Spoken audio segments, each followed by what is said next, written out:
வணக்கம் அனைவருக்கும். நான் உங்கள் ஜோதிடர் செல்வம். நம்ம வரிசையில் ஜாதகத்தில் இருக்கக்கூடிய யோகங்கள் பற்றி பார்த்துக்கிட்டு இருக்கோம். அந்த வரிசையில் இன்றைக்கி நம்ம பார்க்க போகிறது சகட யோகம். இந்த சகட யோகம் அப்படிங்கிறது என்ன? இந்த சகட யோகம் எப்படி ஜாதகத்தில் வேலை செய்யுது, ஜாதகருக்கு என்ன மாதிரியான பலன்களை அது கொடுக்குது அப்படிங்கிறத இந்த வீடியோவில் நம்ம தெரிஞ்சுக்கலாம்.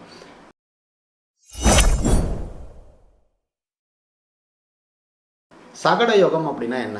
இந்த சகட யோகம் அப்படிங்கிறது நம்மளுடைய ராசி சக்கரத்தில் லக்ன கேந்திரம் அப்படின்னு இருக்கும். அதாவது 1, 4, 7, 10.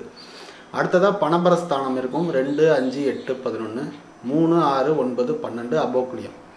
இந்த லக்ன கேந்திரம் அல்லாத இடங்கள் 1, 4, 7, 10 இந்த பாவங்கள் அல்லாத மற்ற பாவங்களில் குரு பகவான் அமர்ந்திருக்கிறார். அந்த குரு பகவானுக்கு சந்திரன் 6வது ராசியிலேயோ அல்லது 8வது ராசியிலேயோ அமரும் பொழுது தான் இந்த சகட யோகம் அப்படிங்கிறது ஏற்படுறதா மூல நூல்கள் குறிப்பிடுது. நம்முடைய பராசரர் என்ன சொல்றாரு அப்படின்னு பார்த்தீங்கன்னா, 7 கிரகங்களும் ராகு கேது நீங்களாக மற்ற 7 கிரகங்களும் 1ஆம் பாவத்திலையும் 7ஆம் பாவத்திலையும் மட்டும் அமர்ந்திருக்குது அப்படின்னா அதையும் சகட யோகம் அப்படின்னு தான் குறிப்பிட்டிருக்கிறார். சரிங்களா? அப்போது இந்த சகட யோகம் அப்படிங்கிறது நிறைய மிஸ்டேக்கு இங்கே நடக்குது. சந்திரனுக்கு 6ல் நிற்கிறதா அல்லது குருவுக்கு 6ல் நிற்கிறதா கேந்திரத்தில் நிற்கிறதா இப்படியெல்லாம் சில கன்ஃபியூஷன்ஸ் போயிட்டுருக்குது. சரிங்களா?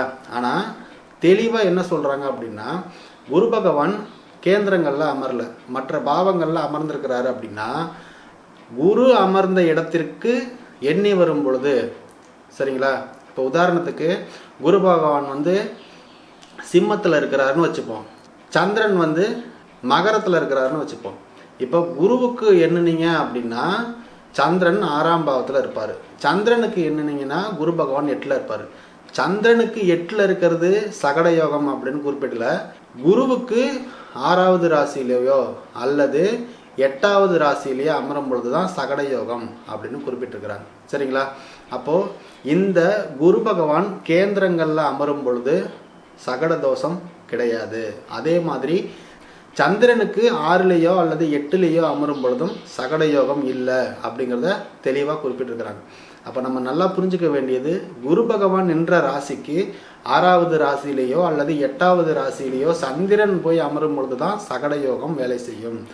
சரி சார், இந்த சகட யோகம் வந்துருச்சு, ஜாதகருக்கு என்ன மாதிரியான பலன்களை கொடுக்கும் அப்படின்னா, ஜாதகர் எவ்வளவு பெரிய அரசனானாலும் ஒரு நாள் தத்ரியம் அவனை பிடிக்கும் அப்படின்னு போட்டிருக்காங்க. அப்போ நம்மளுடைய ட்ரெண்டில் நம்ம அதை எப்படி எடுத்துக்கலாம்னா, எவ்வளவு பெரிய செல்வந்தராக இருந்தாலுமே ஒரு நாள் நஷ்டத்தை சந்திச்சே தீருவான் அப்படிங்கிறது தான் அதுக்கு பொருளாக நம்ம எடுத்துக்கணும். அப்போது மக்களால் வெறுக்கப்படுறது, உறவுகளால் தூற்றப்படுறது எப்படின்னு கேட்டிங்கன்னா, நல்லா வந்துக்கிட்டே இருப்பான், ஃபேமிலிக்கு எல்லாத்தையும் செஞ்சுக்கிட்டே இருக்கிறான், திடீர்னு அவனுக்கு ஒரு லாஸ் ஆகிடுச்சு, ரொம்ப நஷ்டத்தை செஞ்சுட்டான் அப்படின்னா சுற்றி இருக்கிற உறவுகளாகட்டும் அல்லது சொந்தங்களாகட்டும் நண்பர்களாகட்டும் இவங்களை அவர் என்ன பண்ணுவாங்கன்னா ஒதுக்கி வைக்கிறது. நீ எதுக்குமே லாய்க்கு இல்லை, நீ வேஸ்ட்டு எப்படின்னு சொல்லி அவங்கள புறக்கணிக்கிறாங்க. பார்த்தீங்களா? அந்த மாதிரியான தன்மைகள் எல்லாமே இந்த சகட யோகத்தினால ஏற்படுறது தான். சரிங்களா? ஆனால் மந்திரேஸ்வரர் அப்படிங்கிற மகரிஷி என்ன சொல்கிறாங்க அப்படின்னு கேட்டிங்கன்னா, இது நிலையான ஒரு பலன் கிடையாது, கண்டிப்பாக அவன் மீண்டும் அந்த உச்சத்தை தொடுவான் அப்படின்னு குறிப்பிட்டிருக்கிறாரு. சரிங்களா? அவன் வேலை நிமித்தமாகவோ அல்லது தொழில் நிமித்தமாகவோ ஒரு பிரச்சனையை சந்திப்பான், சந்தித்து மீண்டும் அவன் புத்துணர்ச்சியோடு உச்சத்தை தொடுவான், புகழை அடைவான் அப்படின்னு மந்திரேஸ்வரர் குறிப்பிடுறார். சரிங்களா? அப்போது இந்த சகட யோகம் அப்படிங்கிறது முழுக்க ஒரு அசுப யோகம் அப்படின்னு சொல்கிறாங்க. ஆனால் இது அந்த அளவுக்கு முழுக்க அசுப யோகமாக வேலை செய்கிறதில்ல.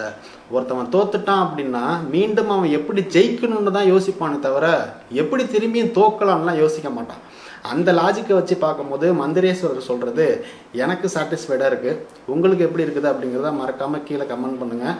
இந்த வீடியோ பிடிச்சிருந்துச்சுன்னா லைக் பண்ணி சப்போர்ட் பண்ணுங்கள். நம்ம சேனலை சப்ஸ்கிரைப் பண்ணி உங்கள் ஃப்ரெண்ட்ஸ் அண்ட் ஃபேமிலிக்கு ஷேர் பண்ணி விடுங்க. மீண்டும் ஒரு நல்ல வீடியோவில் சந்திக்கலாம். தொடர்ந்து இணைந்திருங்கள். நன்றி, வணக்கம், பாய்.